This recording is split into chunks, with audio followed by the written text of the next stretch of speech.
इंदौर में 100 बेड वाला एक अस्पताल 6 साल से लापता है। जी हां, इस अस्पताल में डॉक्टर भी हैं, नर्सिंग स्टाफ भी है, स्टाफ का ट्रांसफर पोस्टिंग भी हो रहा है। दूसरे अस्पतालों की तरह यहां समय पर इलाज भी होता है, सबको सैलरी भी मिल रही है, लेकिन नहीं मिल रहा है तो वो अस्पताल। जी न्यूज की टीम जब इस लापता अस्पताल की तलाश में निकली तो सामने आए सच ने होश उड़ा दिए। देखिए खास कागजों पर 100 बेड का हॉस्पिटल दौड़ रहा है पिछले कई सालों से। बाकायदा 87 जो हॉस्पिटल का स्टाफ है वो तैनात है। हर महीने 1.5 करोड़ के आसपास उन्हें तनख्वाह भी जाती है, पर धरातल पर अस्पताल है या नहीं है, क्योंकि कागजों पर तो दौड़ रहा है। इसीलिए मैं आज खोजने जा रहा हूँ। 100 बेड का तो देखना पड़ेगा मेरे को सरकारी अस्पताल क्या नहीं है, ढूंढ लो एक बार, है ना? कागजों पे तो है भैया, एक बार ढूंढ लो आप, है ना? कोई दिक्कत। इस अस्पताल में 87 डॉक्टर्स और पैरामेडिकल स्टाफ की तैनाती हुई, लेकिन जिन लोगों की नियुक्ति की गई वो क्या कर रहे हैं? 6 साल से सरकारी पाई यानी कागज पर चलने वाला अस्पताल देखने में कैसा लगता है और यहाँ तक हमारी टीम पहुँची कैसे, इसकी पूरी कहानी हम आपको बताएंगे। लेकिन पहले इससे जुड़े कुछ फैक्ट्स आपको जानना जरूरी है। साल 2019 में 100 बेड के अस्पताल के लिए इंदौर के कलेक्टर ने जमीन आवंटित कर दी। 23 जून 2020 को मध्य प्रदेश सरकार ने सिविल अस्पताल को मंजूरी भी दे दी। अस्पताल के लिए विशेषज्ञ डॉक्टर्स, चिकित्सा अधिकारी, staff nurse, lab technician, pharmacist समेत 87 कर्मचारियों को नियुक्त किया गया। पिछले 6 साल से जिस अस्पताल की नींव तक नहीं रखी गई उसके नाम पर ये सब चलता रहा, लेकिन इस खेल का खुलासा एक सरकारी आदेश से हुआ। दरअसल मध्य प्रदेश के लोक स्वास्थ्य और चिकित्सा शिक्षा विभाग ने ट्रांसफर पोस्टिंग का एक ऑर्डर जारी किया। इसमें लैब टेक्नीशियन श्रीमती रीना चौहान को सिविल अस्पताल इंदौर में पोस्ट किया गया। ये वही अस्पताल है जो कागज में तो है लेकिन जमीन पर नहीं।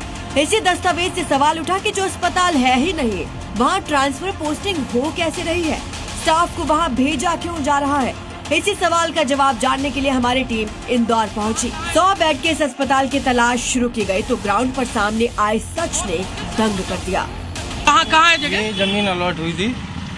अच्छा जी, हॉस्पिटल के लिए जो अलॉट हुई ये थी अस्पताल वाली जगह? जी सर, ये है वो अस्पताल? हाँ।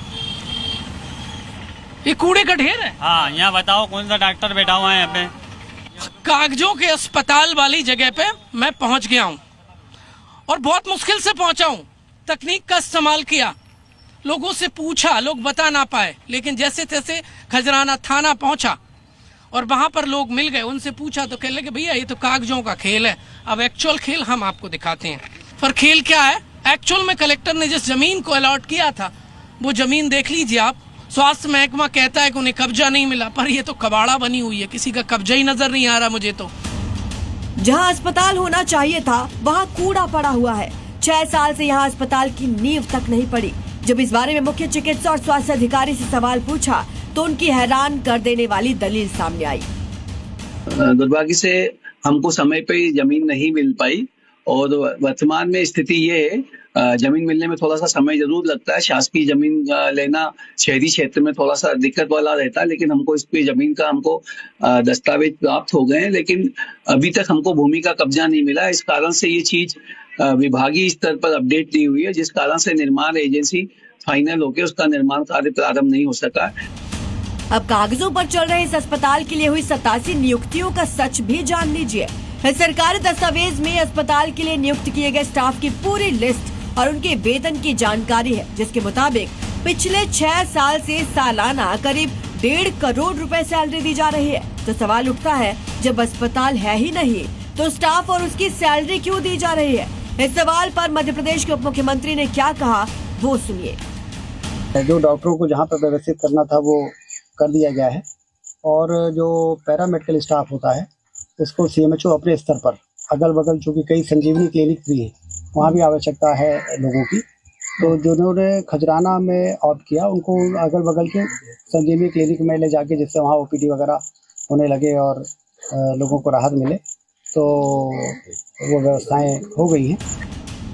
डिप्टी सीएम साहब के मुताबिक इस अस्पताल के लिए नियुक्त लोग आसपास के चिकित्सा केंद्रों में कार्यरत हैं, लेकिन वहाँ उनकी मौजूदगी भी सिर्फ कागजी मिली। खजराना के कागज के हॉस्पिटल के स्टाफ को खोजने के लिए हम आसपास के एक सामुदायिक स्वास्थ्य केंद्र पर पहुंच गए।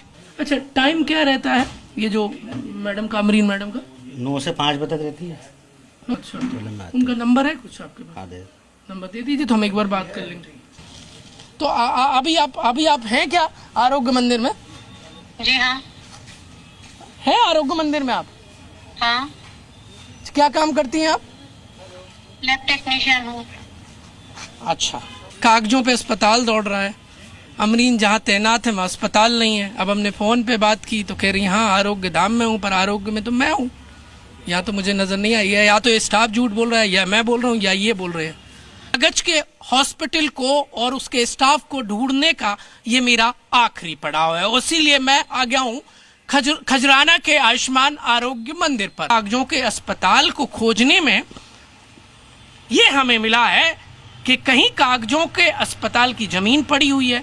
स्टाफ को जहां तैनात करने का स्वास्थ्य महकमा दावा कर रहा है वहां हमें वो नजर नहीं आया। कहीं ताला लटका हुआ है, कहीं स्टाफ नहीं है। कि स्वास्थ्य महकमा खुद भ्रष्टाचार के दीमक से लिपटा हुआ है। ये भ्रष्टाचार का दीमक शासन की महत्वाकांक्षी योजनाओं को चट करके खा रहा है। जरूरत है ऐसे दीमक के खात्मे की। रजत दुबे के साथ प्रमोद शर्मा, जी मीडिया, खजराना, इंदौर।